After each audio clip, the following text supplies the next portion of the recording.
तो आज हम पढ़ेंगे ग्रुप्स एंड टीम्स के बारे में। सबसे पहले हम पढ़ेंगे ग्रुप्स के बारे में कि ग्रुप्स होते क्या है। A collection of people who interact with one another accept rights and obligations as a member and who shares a common identity. इन्हें हम ग्रुप्स कहते हैं, जहाँ पे अलग अलग तरीके के लोगों को हम लेते हैं और वो एक दूसरे के साथ इंटरैक्ट भी करते हैं और वो एक कॉमन आइडेंटिटी भी शेयर करते हैं। जैसे हम एक ग्रुप के मेंबर हैं तो हमारी आइडेंटिटी एक जैसी होगी क्योंकि हम एक पर्टिकुलर ग्रुप के मेंबर हैं। एग्जांपल ले लेते हैं, जैसे प्रेजेंटेशन ग्रुप। तो नेक्स्ट हमारा ये आता है कि वाई टू फॉर्म ग्रुप, हम ग्रुप क्यों बनाते हैं। सबसे पहला रीज़न है नीड सेटिस्फैक्शन। हम ह्यूमंस हैं, एक सोशल एनिमल है, तो हमें खुद सेटिस्फैक्शन, हमें दूसरों की कंपनी चाहिए होती है फॉर आवर ओन सेटिस्फैक्शन। तो इसलिए भी हम ग्रुप्स बनाते हैं। कभी कभार हम परफॉर्मेंस को लेकर भी ग्रुप बनाते हैं, क्योंकि अगर हम किसी ग्रुप में काम करेंगे तो उसकी वजह से हमारी परफॉर्मेंस भी इंक्रीज़ होगी। नेक्स्ट है गोल। अगर हम किसी ग्रुप में काम कर रहे हैं तो हम सबका एक ही ऑब्जेक्टिव होगा कि हम एक गोल को अचीव कर सकें। नेक्स्ट आ जाता है रोल्स इन ग्रुप। सबसे पहला रोल है ग्रुप में टास्क ओरिएंटेड रोल्स। तो टास्क ओरिएंटेड रोल्स जो होते हैं वो आमतौर पर ग्रुप से जानकारी देना और मांगना उनमें शामिल होता है, और ये भी माना जाता है कि ग्रुप के हर एक सदस्य को अपने ओपिनियंस देने का पूरा हक है, यहाँ तक कि किसी सदस्य के परफॉर्मेंस को इवैल्यूएट करना और ग्रुप को डायरेक्शन देना, ये भी इसी टास्क ओरिएंटेड रोल में इंक्लूडेड है। नेक्स्ट है हमारा मेंटेनेंस रोल। मेंटेनेंस रोल में होता है कि व्यक्तियों के जो काम है दर्शाता है, जो एक ग्रुप में रिलेशनशिप को बनाए रखता है, ताकि उस सदस्य को भी ऐसा महसूस हो कि वो एक ग्रुप का हिस्सा है। नेक्स्ट है हमारा इंडिविजुअल रोल। तो पहली बात तो ये कि एक समाज में एक व्यक्ति को पहचान चाहिए होती है, तो उसे उस पहचान को पाने के लिए कभी कभार वो ग्रुप ज्वाइन करता है। क्या पता वो ग्रुप फेमस हो, जिसकी वजह से उसकी खुद की पहचान बने, ये भी ग्रुप करता है।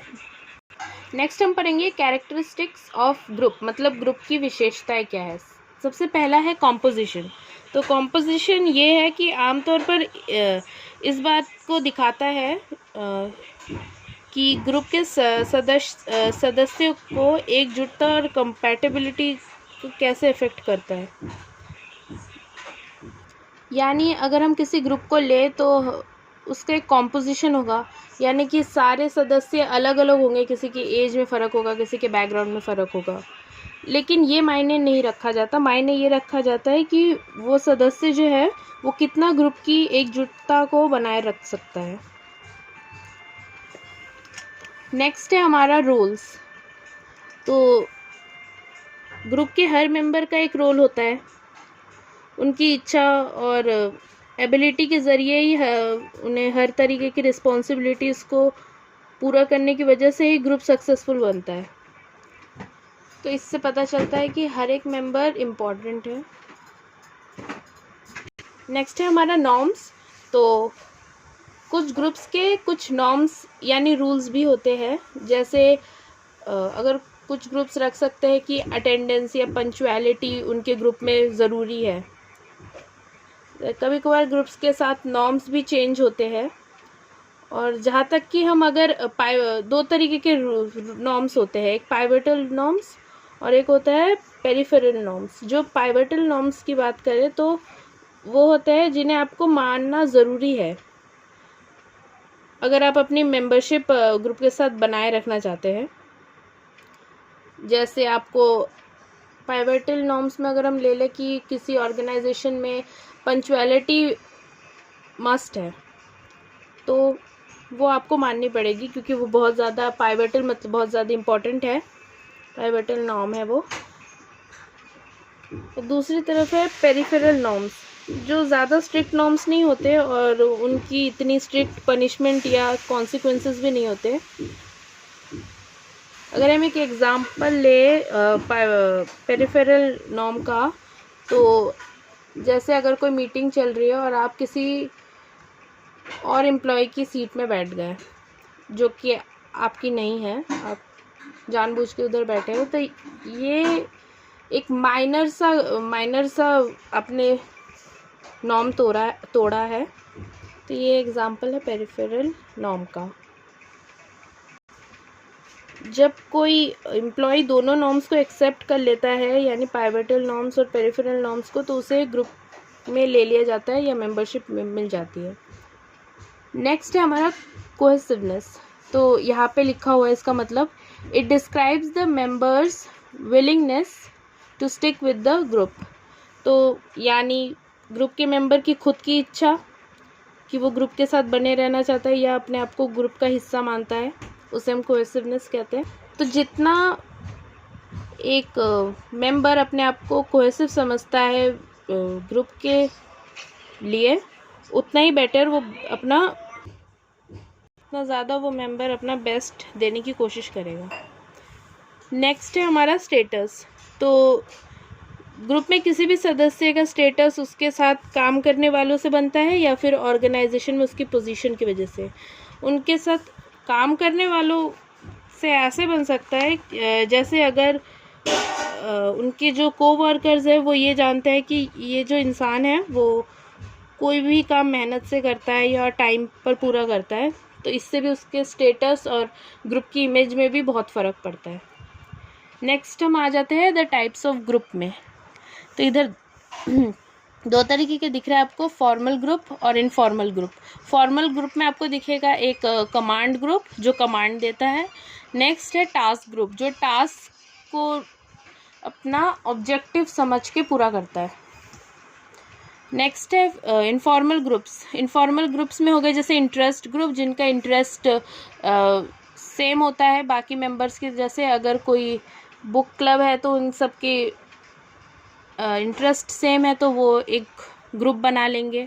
नेक्स्ट है फ्रेंडशिप ग्रुप, कुछ अपने दोस्त मिलके भी अपने एक ग्रुप बना लेते हैं। और है एक रेफरेंस ग्रुप, यानी आप किसी के रेफरेंस से आए हैं, किसी से इस ग्रुप के बारे में आपने बहुत सुना है तो आपने इसे ज्वाइन किया है। नेक्स्ट हम ये जानेंगे कि स्टेजेस ऑफ ग्रुप डेवलपमेंट, यानी ग्रुप बनता कैसे है।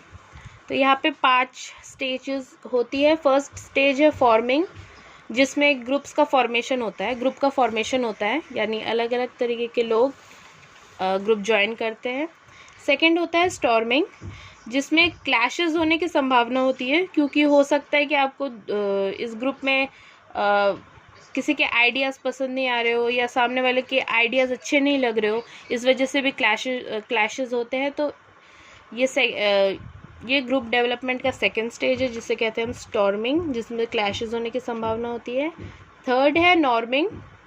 थर्ड स्टेज में आप अपने प्रीवियस क्वारल्स को भूलकर अपने टीम मेंबर के साथ मिलकर काम करने का फैसला लेते हैं, यानी एडजस्ट करने की कोशिश करते हैं ताकि आप अपने गोल्स को या टास्क को पूरा कर सके।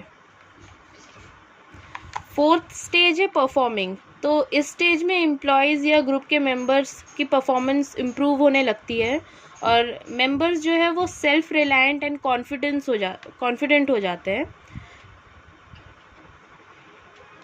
इस स्टेज में एम्प्लॉयज़ का फुल डेवलपमेंट होता है, जिसकी वजह से वो अपनी प्रॉब्लम सॉल्विंग स्किल्स को भी बढ़ाते हैं और प्रॉब्लम सॉल्व करते हैं without the help of the leader. उनकी प्रॉब्लम स्किल्स बढ़ती है इस स्टेज में, परफॉर्मिंग में। एंड फिफ्थ स्टेज जो है एडजॉर्निंग। एडजॉर्निंग फेज ये मानता है कि प्रोजेक्ट टीम जो है वो सिर्फ एक सर्टेन पीरियड ऑफ टाइम के लिए ही एक साथ है। जैसे कि सोचिए आपने किसी के साथ या आप एक इंजीनियर है, आपने एक ग्रुप बनाया है जिसमें आप एक ब्रिज का कंस्ट्रक्शन करेंगे। तो आपने वो ब्रिज का कंस्ट्रक्शन पूरा कर लिया, सब कुछ पूरा हो गया है, तो इसके बाद जो ग्रुप बिखर जाता है टास्क परफॉर्म करने के बाद या गोल अचीव करने के बाद, इस स्टेज को हम कहते हैं एडजॉर्निंग, जिसमें ग्रुप बिखर जाता है और हमने गोल अचीव कर लिया होता है। अब हम पढ़ेंगे ग्रुप कॉम्पोजिशन। ग्रुप कॉम्पोजिशन में दो तरीके के हैं, होमोजीनियस ग्रुप होते हैं और हेट्रोजीनियस ग्रुप होते हैं। तो सबसे फर्स्ट यहाँ पे लिखा हुआ है होमोजीनियस ग्रुप्स क्या होते हैं। Homogeneous group might include members who are the same age और have the same socio economic background, values, work experience and education etcetera. तो होमोजीनियस ग्रुप में उस तरीके के मेंबर्स होते हैं जो लोग सिमिलर होते हैं, एज से, किसी भी चीज़ से सिमिलर हो सकते हैं, या फिर उनका सोशियो इकोनॉमिक बैकग्राउंड सेम हो, उनका वर्क एक्सपीरियंस या एजुकेशन किसी भी जगह से वो सिमिलर है। इस तरीके के ग्रुप्स को हम होमोजीनियस ग्रुप्स कहते हैं। नेक्स्ट है हेट्रोजीनियस ग्रुप, जो कि एकदम ऑपोजिट है होमोजीनियस का। Heterogeneous group might differ in age, background, values, work experience, education etcetera. अब हम पढ़ेंगे advantages of group and disadvantages of group. सबसे पहले एडवांटेज ऑफ ग्रुप क्या है? Pooling of knowledge and information. Group join करने से हमें बहुत कुछ सीखने को मिलता है, बहुत नॉलेज एंड इन्फॉर्मेशन गेन होती है। पर्सनल डेवलपमेंट, जिसकी वजह से एक इंडिविजुअल का डेवलपमेंट भी होता है। थर्ड है सेटिस्फैक्शन एंड कमिटमेंट। ऑब्वियसली हम सोशल एनिमल्स है, तो हमें सेटिस्फैक्शन मिलता है अगर हम बहुत सारे लोगों के साथ काम कर रहे हैं। फोर्थ है मोर रिस्क टेकिंग, तो हमारी रिस्क लेने की जो कैपेसिटी है वो बढ़ जाती है, क्योंकि एनवायरनमेंट वैसे हमें झेलने की आदत हो जाती है। अब हम पढ़ेंगे डिसएडवांटेजेस ऑफ ग्रुप। फर्स्ट है टाइम कंज्यूमिंग। ग्रुप डिस्कशंस में बहुत टाइम लगता है, एक डिसीजन तक पहुंचने के लिए सबकी राय लेना, फिर उस डिसीजन को सबका अप्रूवल मिलने में बहुत टाइम लगता है। तो इसलिए ग्रुप के ये डिसएडवांटेज है कि वो टाइम कंज्यूमिंग है। सेकंड है इंडिविजुअल डोमिनेशन। हो सकता है कोई ऐसा मेंबर हो जिसे किसी के आइडियाज़ पसंद नहीं आ रहे हो, वो अपने में ही चल रहा है, उसे खुद के आइडियाज़ बेटर लगते हैं किसी और के नहीं, ऐसा भी हो सकता है। और थर्ड है प्रॉब्लम्स ऑफ रिस्पॉन्सिबिलिटी। ग्रुप में कई बार ऐसा होता है कि जो मेंबर सोचने लगते हैं कि सिर्फ मैं ही क्यों काम करूं, वो क्यों नहीं कर सकता है। ऐसे कभी कभार क्लैशेस भी बढ़ते हैं और रिस्पॉन्सिबिलिटीज़ भी बहुत लोगों की घट जाती है, क्योंकि वो सोचने लगते हैं कि अगर ये ग्रुप है तो फिर सिर्फ मैं ही क्यों कंट्रीब्यूट करूं।